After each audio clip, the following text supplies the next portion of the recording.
अस्सलामु अलैकुम वरहमतुल्लाहि वबरकातुहू। इन्नल हम्दुलिल्लाह वस्सलातु वस्सलामु अला रसूलिल्लाह अम्मा बाद। मुहतरम नाज़रीन किराम और अज़ीज़ तलबा, अस्सिराजी फिल मीरास के दर्स में आपका खैर मक़दम है। आज हम दादा के हालात, अल-जद्दुस्सही के हालात आपके सामने बयान करेंगे। अस्हाबुल फ़ुरूज़ में से जिन 4 मर्दों का ज़िक्र किया गया, उनमें से दूसरे नंबर पर अल-जद्दुस्सही, जद्द सही है। और जद्द सही किसको कहते हैं, इससे पहले इसकी वज़ाहत की गई कि अगर मैयत की निस्बत उसकी जानिब करें तो दरमियान में औरत ना आए। जैसे मान लीजिए ये मैयत है, ये मैयत है और मैयत का अब, ये बाप हो गया, फिर अब, अबुल अब, और इसी तरह से अब, यानी दादा परदादा, ये ऊपर तक जितने भी जाएंगे इसी तरह से ये जद्द सही कहलाएंगे। और इसी तरह से दूसरी जो शक्ल होगी वो ये मैयत की माँ अब उम्मो अब, तो दरमियान में यहाँ माँ आ गई, यानी मोन्नस आ गई। आई बात में? तो अबुल अब ये तो जद्द सही हो गया। और उम्मुल अब, माँ का बाप जो होता है, ये जद्द फासिद, क्योंकि दरमियान में वास्ता माँ हो रही है। जद्द सही उस जद को कहते हैं कि अगर मैयत की निस्बत उसकी तरफ की जाए तो दरमियान में औरत वास्ता ना हो। आई बात में? अगर औरत दरमियान में वास्ता हो रही है, जैसा कि हमने यहाँ देखा, ये दरमियान में माँ वास्ता हो रही है, तो ये जद्द फासिद होगा। और अगर माँ वास्ता नहीं है तो ऐसी सूरत में ये जद्द सही होगा, ये जद्द सही होगा। और जद्द सही अस्हाबुल फ़ुरूज़ में से है, जबकि जद्द फासिद ज़विल अरहाम में से है। यानी ये ज़विल अरहाम, ज़ू रहम जो रिश्तेदार हैं, उनमें से होगा। और इनका विरासत में हक़ नहीं होता है इल्ला ये कि अस्हाबुल फ़ुरूज़ या इसी तरह से असबा वग़ैरह ना हो, तब जाके कहीं इनके बाद उसका नंबर आएगा, उसको विरासत में हिस्सा मिलेगा। तो जद्द सही ये दूसरे नंबर पर अस्हाबुल फ़ुरूज़, मुज़क्कर अस्हाबुल फ़ुरूज़ में से है। इससे पहले हमने बाप के हालात जाने और बाप के बारे में मालूम किया कि बाप को कितना हिस्सा मिलना है। याद रखें, बाप के कायम मकाम दादा होता है, यानी जद्द सही। अरबी ज़ुबान में जद्द का लफ्ज़ ये दादा के लिए भी बोला जाता है और इसी तरह से नाना के लिए भी बोला जाता है। तो नाना आम तौर से जद्द फासिद शुमार होता है और दादा ये जद्द सही शुमार होगा।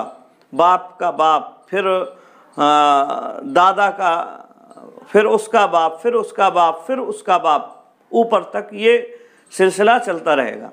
और दरमियान में अगर आ गई औरत, जैसे मान लीजिए दादी का बाप, तो ये जद्द फासिद हो गया, क्योंकि दादी दरमियान में आ गई।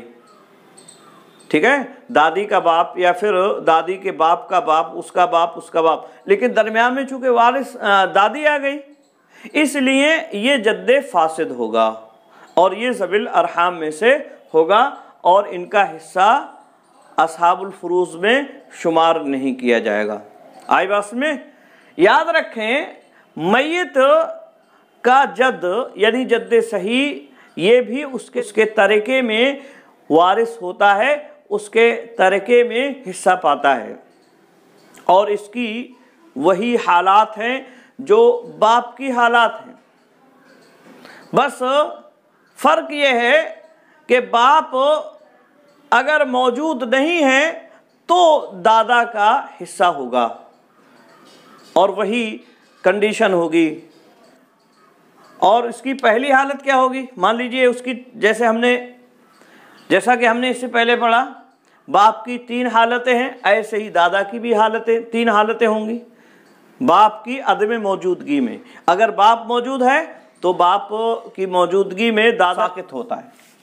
इस तरह से अगर हम देखेंगे तो दादा की 4 हालतें होंगी, दादा की 4 हालतें होंगी। एक हालत वो होगी जो बाप की मौजूदगी में है, और बाप की मौजूदगी में दादा साकित होता है, उसे तरके में हिस्सा नहीं मिलता है। जैसे मान लीजिए मय्यत है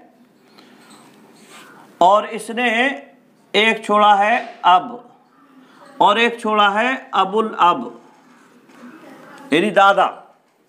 ऐसी सूरत में कुल माल का वारिस बाप होगा और बाप को पूरा माल दे दिया जाएगा, जबकि अबुल अब यानी दादा ये साकित हो जाएगा और इसको कोई भी हिस्सा नहीं दिया जाएगा।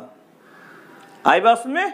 हाँ, तो याद रखें बाप की मौजूदगी में दादा साकित होगा, और ये उसूल आगे तक समझ लीजिए कि अकरब जो करीबी रिश्तेदार है मय्यत का, उसी सिलसिले में अबाद उसकी मौजूदगी में साकित होता है, अबाद उसकी मौजूदगी में साकित होता है। जैसे बाप की मौजूदगी में दादा साकित हुआ, ऐसे ही दादा की मौजूदगी में अबो अबिल अब यानी परदादा साकित होगा, और परदादा की मौजूदगी में उसके ऊपर वाला जो होगा लकड़दादा वो साकित होगा, उसे हिस्सा नहीं मिलेगा। ये एक पहली सूरत हुई दादा के मय्यत के तरके में हिस्सा पाने की, कि वो बाप की मौजूदगी में साकित होगा। और अगर बाप मौजूद नहीं है तो ऐसी सूरत में वो बाप के कायम मकाम होगा, और फिर उसकी वही हालतें होंगी जो बाप की हमने इससे पहले पढ़ी हैं। मसलन अगर मय्यत की औलाद है और औलाद में मुज़क्कर औलाद है तो वो छठा हिस्सा पाएगा महज। जैसे मय्यत जद्दे सही, मय्यत ने छोड़ा जद्दे सही को और एक छोड़ा इब्न यानी बेटा, तो अब ऐसी सूरत में जद्दे सही का हिस्सा कितना होगा? सुदुस, क्योंकि ये बाप के कायम मकाम है। जद्दे सही यानी दादा ये बाप के कायम मकाम है, इसलिए इसका हिस्सा होगा सुदुस। मसला होगा 6 से, हाँ मसला होगा 6 से, एक ये पा जाएगा दादा, और बाकी जो बचेगा 5 ये हो गया इब्न यानी बेटे का। तो ये एक सूरत हुई।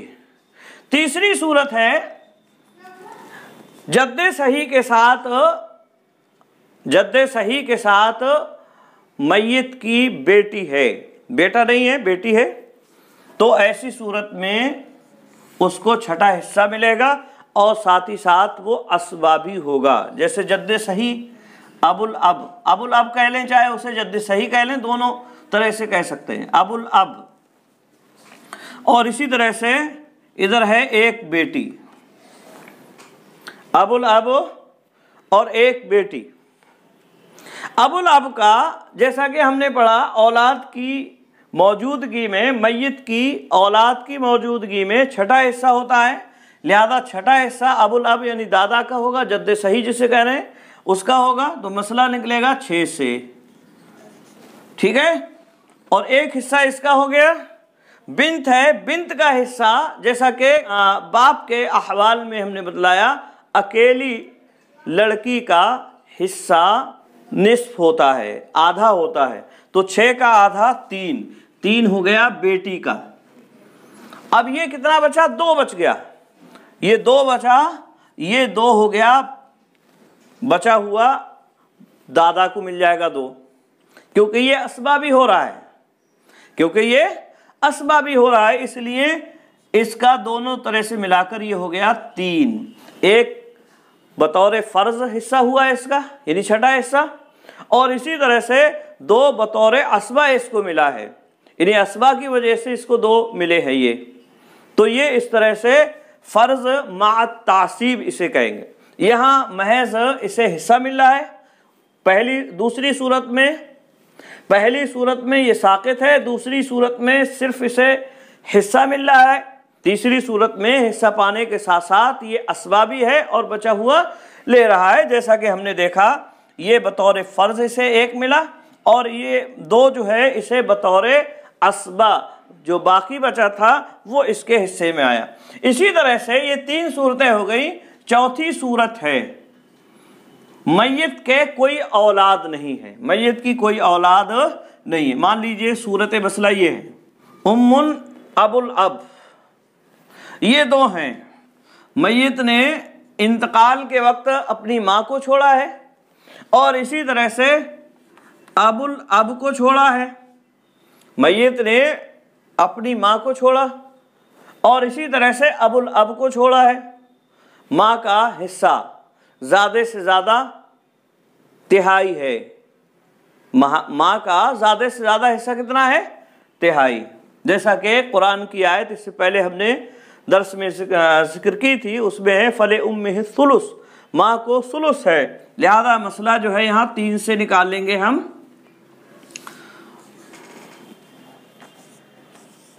तो ये 3 से मसला निकालेंगे और एक हो गया माँ का, और यहाँ 2 बतौर असबा दादा पा जाएगा।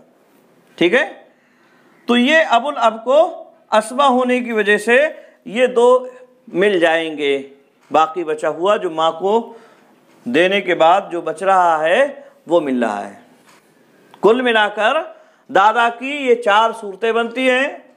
बाप की मौजूदगी में ये साकित होगा, इसे हिस्सा नहीं मिलेगा। बाप अगर मौजूद नहीं है, मैयत की मुज़क्कर औलाद है, तो ऐसी सूरत में सिर्फ इसे हिस्सा मिलेगा और हिस्सा छठा है। जैसा कि हमने यहाँ देखा 6 से मसला निकला, एक छठा हिस्सा इससे मिल गया, बाकी बचा इब्न यानी बेटे को मिलेगा। इसी तरह से अगर औलाद में से मुज़क्कर औलाद नहीं है बल्कि मुअन्नस है, लड़की है, तो ऐसी सूरत में ये हिस्सा भी पाएगा और बाकी बचा हुआ भी पाएगा। जैसा कि हमने देखा यहाँ ये छठा हिस्सा पा रहा है, बेटी को आधा देने के बाद जो 2 बचा है वो भी ये दादा पा रहा है। ठीक है, इसी तरह से चौथी सूरत इसकी यह है कि औलाद नहीं है मैयत की। औलाद अगर मैयत की नहीं है तो ऐसी सूरत में ये महज असबा होगा और असहाबुल फुरूज से बचने के बाद जो भी कुछ होगा वो ले लेगा, या असहाबुल फुरूज की अदम मौजूदगी में सारे माल का ये वारिस होता है। जैसा कि बाप वारिस होता है, अब जैसा कि वारिस होता है। जैसा कि हमने देखा मैयत ने अपने पीछे माँ को छोड़ा और इसी तरह से अबुल अब यानी दादा को छोड़ा, तो माँ को तिहाई मिला क्योंकि तिहाई माँ का ज़्यादा से ज़्यादा हिस्सा है, और इसी तरह से बाप को बाकी बचा हुआ मिल गया, यानी 2 हिस्सा जो है बच रहा है वो इसको मिल जाएगा। तो ये कुल मिलाकर 4 हालतें होती हैं दादा की। ये 4 हालतें दादा की होंगी, और वो क्या है? एक तो बाप की मौजूदगी वाली हालत, और ऐसी सूरत में बाप की मौजूदगी में दादा साकित होगा, महजूब होगा, इसे हिस्सा नहीं मिलेगा।